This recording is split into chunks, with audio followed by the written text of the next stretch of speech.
Okay, so welcome everybody to today's webinar, Employee Ownership as a Path to Selling Your Business. My name is Donna Sky, and I am the Business Development Manager for Project Equity, and I'm a longtime business owner myself. Project Equity supports business owners transition into employee-owned businesses, and we are one of the nation's leading experts in employee ownership and succession planning. In today's session, we'll provide just a taste of why employee ownership exits should be on the menu as you consider your succession. Okay, so Kirk Vartan. Kirk, are you there? I'm here, yeah. Okay. So Kirk Vartan is the general manager and founder of A Slice of New York, and he's going to be one of the speakers today on the webinar, and I'd love to have Kirk introduce himself here. Hi guys, yeah, this is Kirk Vartan. We're located in South Bay over on Stevens Creek in San Jose, Santa Clara, and also on El Camino on in Sunnyvale. Yes, and if you haven't been there yet, make sure you try. I'm from New York and New Jersey myself, Slice of New York, if you like pizza. So Well, thank you. So for our agenda today, we are going to talk about why employee ownership, why you should consider employee ownership in your succession planning. We'll go over some common myths about employee ownership, how it works, the most common forms of employee ownership, and then frequently asked questions from a founder's perspective. So why employee ownership? Nearly one out of every two privately held businesses in the United States is owned by a baby boomer. That's 2.3 million businesses affecting nearly 25 million employees. With so many businesses that need to find a buyer, it's really important to consider all strategies with succession planning, especially if there's one that can help sellers like you find a buyer that's right under your nose in the form of your own employees, and especially something that could help to continue to preserve your legacy. Kirk, can you share a little bit about why you decided to sell your company to your employees? Well, so one of the things that was always important to us when starting off. So my wife and I, we come from a corporate background, and even though when we first started as an employee, they give you stock options, and that little micro bit of employee ownership always empowered us to feel like this is our company. Even that little bit was a big deal. And so we always look to try and do this in this industry. And when we first started off, there wasn't a lot of options. We were told all kinds of things. It's impossible. But employee ownership was very important to us, and maybe stock wasn't the right thing. But when we saw how employee ownership worked with worker cooperatives, this seemed to match our culture very, very well.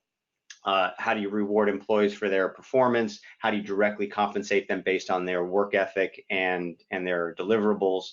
And to have an integrated and engaged team. And those are all things that we had and have. So the worker cooperative model seemed to work really well for us.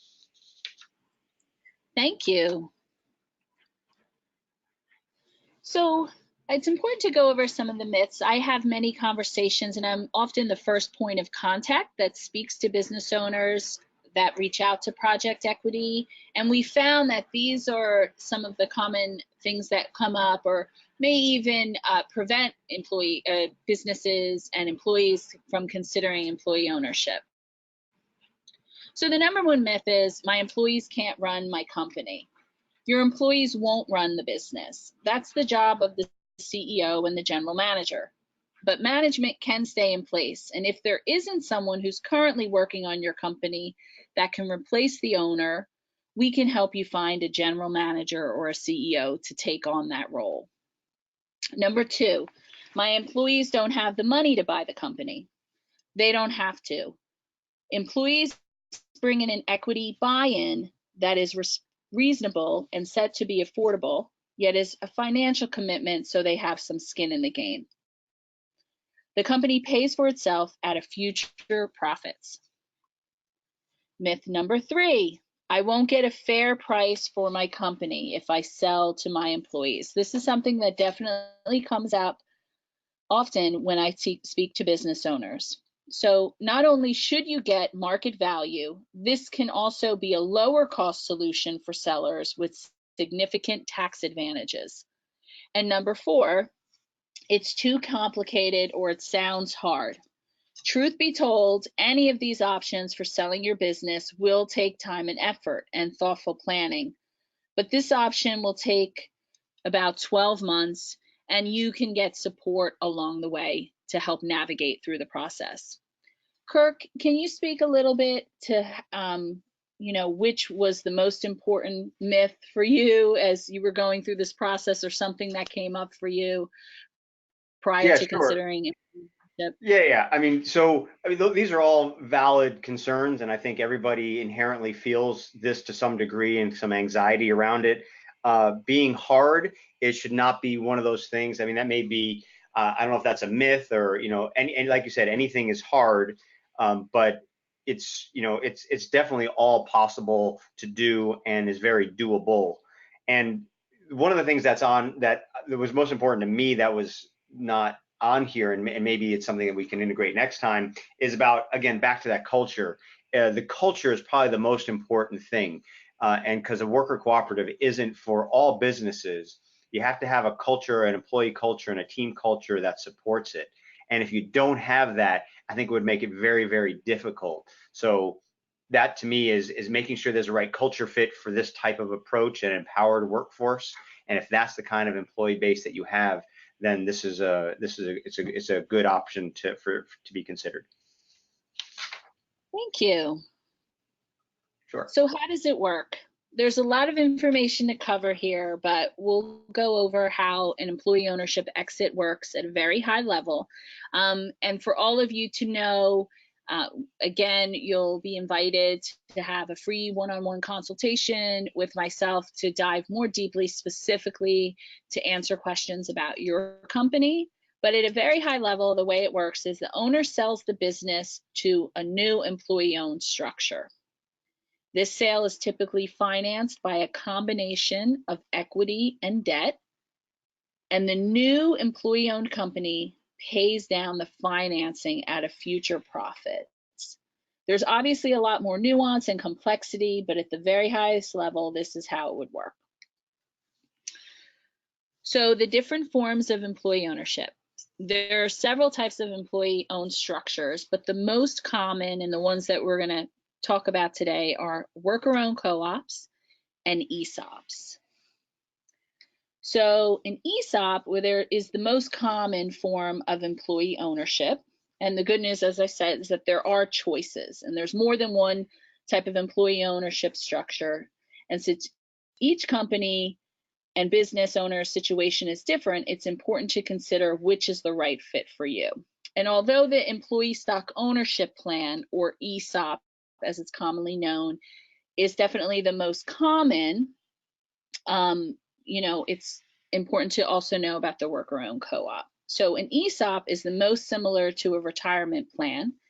It's usually a better fit for companies with 20 or more employees. They are heavily regulated and can be quite costly, but usually the tax advantages can outweigh the cost.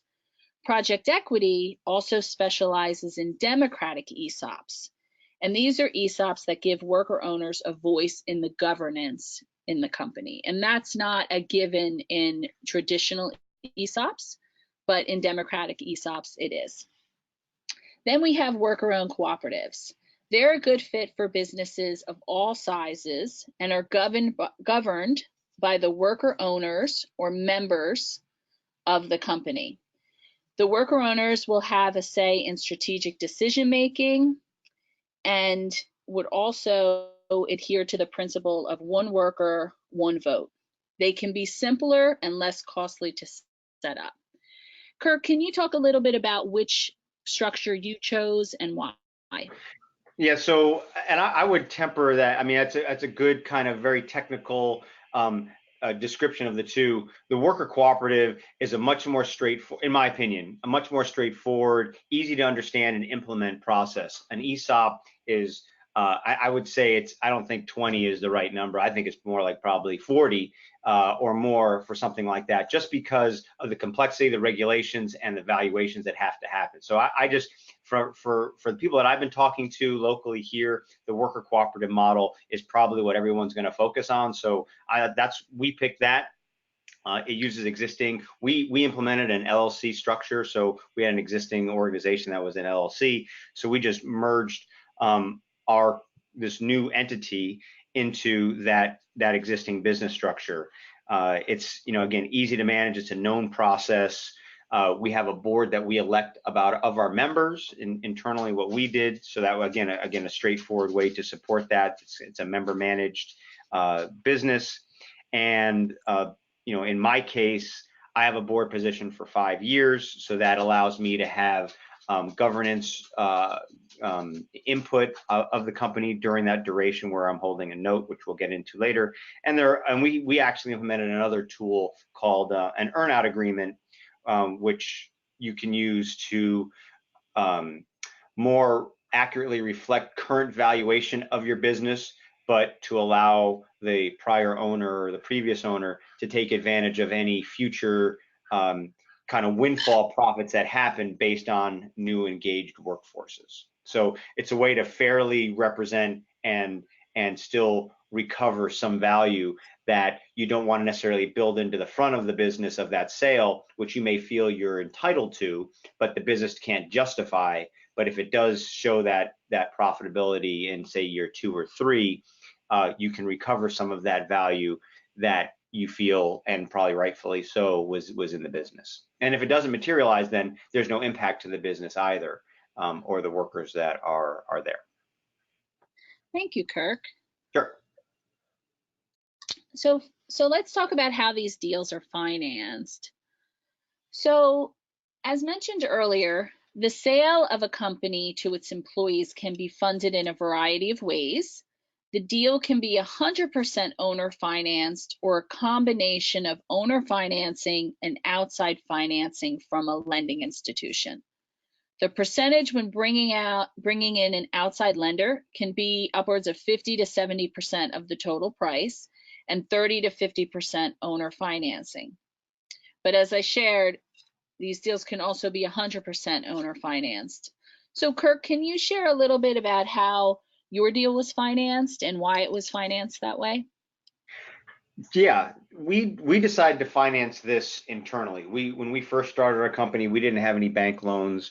We like to stay independent and much more lean that way in terms of being able to make decisions without being subject to other outside parties. So we decided to internally finance this process. So we carried the 100% of the sale. We did it in a competitive note. So we have a 6.5% interest rate on the loan for the business. So that is a competitive commercial loan. If you went to a bank, I may be on the low side of that, but it is a viable thing. It's a reasonable expectation to get 6.5% on a 5-year loan, or ours is a 5 to 6 year loan. We did a working capital note so that the business could be financed right up front. And we did that. We financed that at 3%, because that's just all cash. So that's a little bit more competitive that way.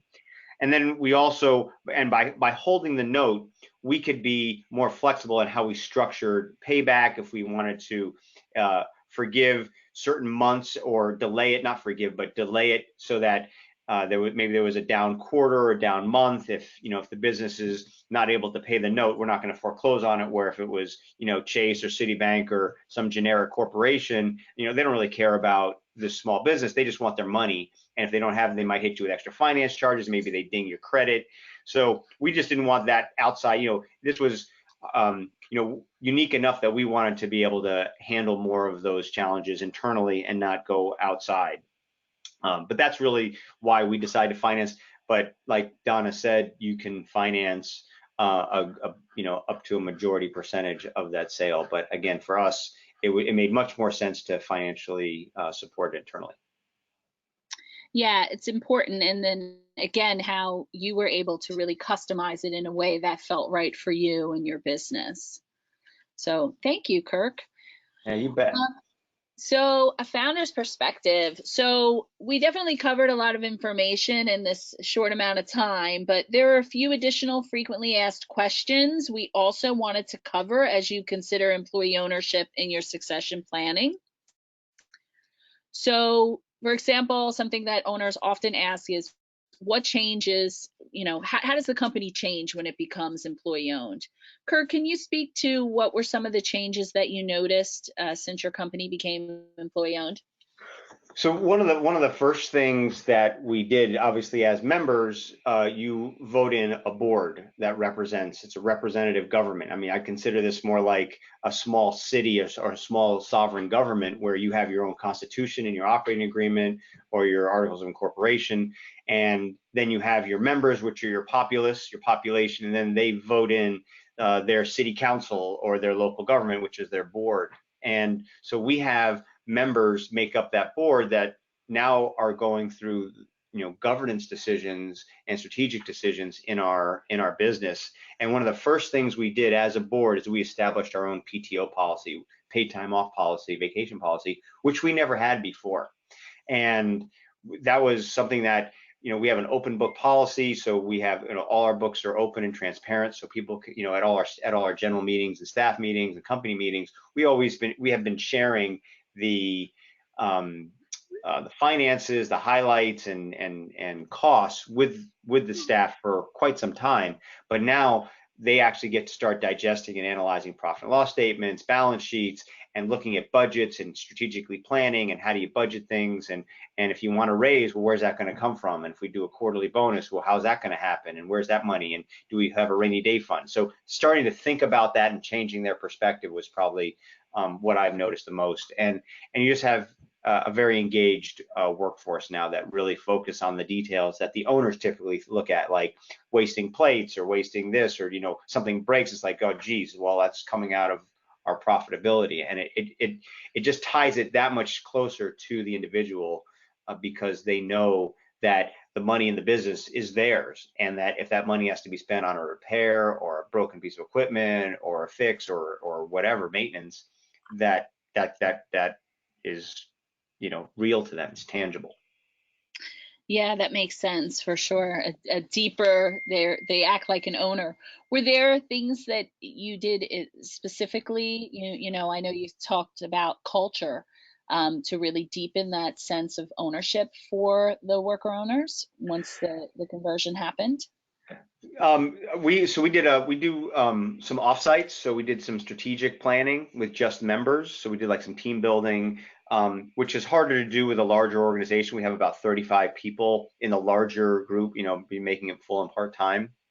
So we tried to, again, get the team a little bit more engaged, but it's always a challenge to balance outside of typical scheduled work, which is the softer stuff, but really important stuff to do. So I think that is the a balance that we continually do, and it's challenging because outside of your scheduled work, that's very precious time, and we never have enough of that. And trying to when we pay people for their time, so if they're in staff meetings or if they're in group meetings or even offsites, that's part of company time, and that's compensated for. So it's challenging, but yet there is intention behind it on your. Oh, absolutely. And I'm not saying that to be a negative. I think that's all a positive. It's just something that everybody needs to understand. This is a change in behavior. There are people that are part of our team that are members that have never looked at a spreadsheet before, that have never used Office products, that have never looked at a balance sheet, that don't know what a budget is. We some of our guys, we were the first ones to ever give them a bonus at the end of the year. They didn't even know what a bonus was. So you just understanding that the mechanics of how businesses run really was not necessarily part of the employee dynamic when they came on board. So how do you bring that as part of the process? And there's been intention behind that. That's great. Absolutely. Thanks. Yeah. Does it take longer for decisions to be made now? That's something that often comes up when I speak with business owners as well. And if it does take longer for a decision to be made, is that a plus or a negative for you as a small business owner? I mean, from a governance perspective, I mean, it might take a little bit longer because you have board meetings now and you discuss these things. But from a day-to-day operations, nothing changes because governance, the members are owners in addition to their day-to-day jobs because they're working in the shop or in the local business. So the Mhm. day-to-day doesn't change. The GM and operations, that doesn't change. The governance part is where there's differences in committees and things like that, because we have a couple committees that research employee benefits and finance and things like that. But those things, if you're running governance on a day-to-day basis, then that's a whole separate problem. And I don't know if this is a good fit for anybody in that situation. But from a governance level, those things are strategic and those happen over time. So I don't see that as a pacing item at all. Mhm. And the day-to-day operations are handled by the current manager, general manager, however you operate your business. Again, that doesn't change. A worker co-op has nothing to do with the day-to-day operations. Yes, yes, for sure, for sure. And how has it been for you to go from being a sole owner, or I think you said the owner for yourself and your wife, to becoming one of many owners? I really like it because it's not like us on an island talking about what we want to do. Now we get to actually talk strategically, and we always did in the past. We always talked with our group about things that we did about the business, but now we actually get to do it, and they're more engaged and more and contributing more to the ideas and feeling more engaged in that process and empowered to make decisions and to give input and things like that. So I think it's great bringing everybody up to speed and learning. We're learning this together. So I think that's been a really big positive. Absolutely. Great, great, great. And do you have any other advice for business owners considering selling their business to employees, or becoming an employee-owned business after going through the conversion yourself? Yeah. So I think the biggest thing that I would suggest to people considering this is figure out why you're doing this. Like, what is your goal? What is your purpose in either, are you stepping aside? Do you want to work alongside? Do you just want to build up your team? Do you want to reward your team? Do you just want to get out of the business and sell and be gone? Do you want to be a part of that and have a transition? Be very clear about what your intention is. And then as part of that, engage your team effectively. Like if you're, don't just spring this on your crew and say, hey, we're going to be worker co-op next month and we're going to do this together. Like that's I mean, of course you can do that, but that's not an engaging, a collaborative way to do it. My suggestion, what we did, which we think worked well, is we engaged our team and they actually helped discover worker cooperatives for us. We had a business development team that actually did the research to find out that worker cooperatives were a good business model for employee ownership. And then we engaged our groups to define with Project Equity through a cohort process within a company, Niles Pie, which is also did their conversion at the same time we did. And then we spent the next 12 months with 6 of our guys going through this process and really defining what we want that constitution, our operating agreement, to look like. And then we developed it together because every co-op is unique, every co-op is different. You can build it any way you want. And it's important to know what you want to do as owners and as your crew. What does your crew want? Because if it's what you want and they don't want it, then you don't have a fit, and then you're just, it's like pushing spaghetti uphill or something. Mhm. So that would be my takeaway is know what you want to do, why you want to do it, and have that goal clear, and then engage your team in the process the entire way and get buy-in from them. And then you briefly touched on this as, could you also speak a little bit more about who and how did you engage professionals to support you with your conversion? Yeah, I'm very comfortable saying I don't know something and bringing in experts. And I'm not going to try and be experts in everything if I can contract or secure talent like that. So, like we started off with Project Equity as the consultant to help us transition, but then we also engaged, a legal team. We actually had 3 different lawyers that we reached out to, Tuttle up in San Francisco, Selk, and with a couple different areas within Selk, and We also worked with Dawi, and then from an accounting perspective, Wegner, and they're actually in Wisconsin. And I still haven't even met our accountant, right? But they're the accountants that co-ops use. So, why am I trying to invent the wheel? Most of the people that we deal with, they don't even know what co-ops are. So why am I going to try and bring my current accountant up to speed? I'd rather just go to an expert that knows what they're doing. So to me, it was really important to get that expert team involved right at the beginning, and just not try and figure out, well, should I bring my current this up to speed? It's like, no, just go to somebody that has that talent and pay for that. Great. Thank you so much. Well, Yeah. we were able to cover a lot today. So for next steps, for those of you that are interested in learning more about employee ownership as an option for you in succession planning, we do offer a project equity free consultations for business owners. And if you'd like to sign up, you can email me directly. I will be sending everyone a follow-up email, so you can, with a link for you to sign up for a consultation there. We also will have a project equity newsletter that can keep you up to date with the most recent findings, research, and progress in the field, as well as upcoming webinars. We have one next week that dives more deeply into employee ownership and how it can help engage, attract, and retain more employees. And then as well, we have a special event that's coming up in July. I'd love Kirk to talk about this because he will be leading it, as he's definitely an advocate in this field and a leader in this field. Kirk, do you want to talk?